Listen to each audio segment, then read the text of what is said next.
authenticity in music and art in general, how do you make sure you stay authentic to yourself and what you create? Because I don't lie to myself and I Oh, trust myself and okay.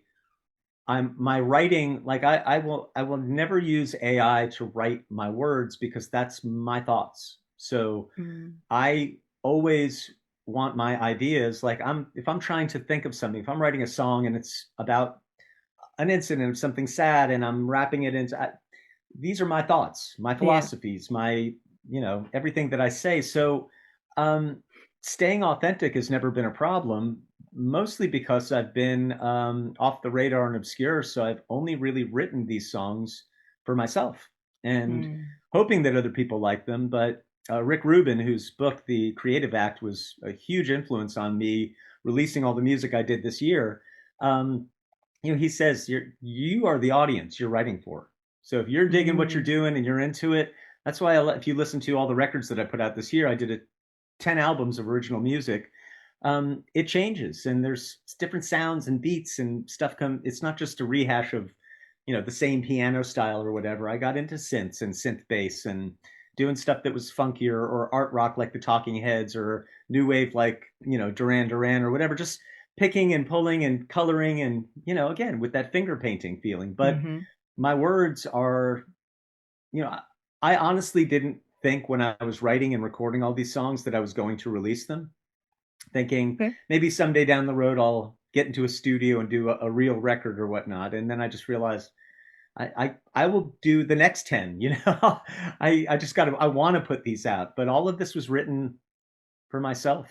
And, Wow. I think when you do that, you stay true because you're really not thinking, oh, what are people going to think of this? You're really trying Mm, to put down something honest. And sometimes, honestly, you're writing a line and you come up with a rhyming word and you backfill that line and all of a sudden you've written something you might not have set out to write, and you have to be open to all these kind of things happening. When it doesn't when you lose the authenticity is when you start creating product or when you start thinking about chasing some trend that's going to be gone and done before you've even hit it, or when you're, trying too hard to create something. I mean, I will go on record and say I cannot listen to modern country music because it all sounds inauthentic to me. It all okay. sounds like product that was made for beer commercials. Oh no. And and Okay. occasionally something will peek through and I'll be like, oh, that Casey Musgrave song is kind of cool, whatever.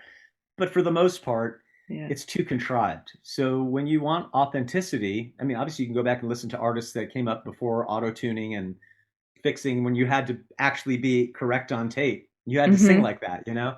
And that's authenticity that a lot of times we gravitate towards because there's something real that was captured. And so much Mm, music today sounds just like as processed as the food a lot of people get used to eating. mm, So when you want yeah. to go organic and get back to the garden, I mean, you can make all the beats you want, but if I play boogie woogie on the piano, that's awfully hard to fake.